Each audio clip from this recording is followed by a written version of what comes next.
ದುಃಖೇ ದುಃಖಾಧಿಕಾನ್ ಪಶ್ಯೇತ್ ಸುಖೇ ಪಶ್ಯೇತ್ ಸುಖಾಧಿಕಾನ್ ಆತ್ಮಾನಂ ಶೋಕಹರ್ಷಾಭ್ಯಾಂ ಶತ್ರುಭ್ಯಾಮಿವ ನಾರ್ಪಯೇತ್.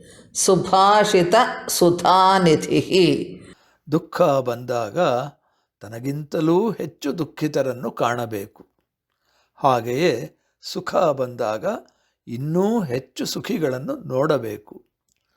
ದುಃಖ ಮತ್ತು ಸಂತೋಷಗಳಿಗೆ ಶತ್ರುಗಳಿಗೆ ಒಪ್ಪಿಸಿದಂತೆ ತನ್ನನ್ನು ಒಪ್ಪಿಸಿಕೊಳ್ಳಬಾರದು. During painful times, one must find others more sorrowful than oneself.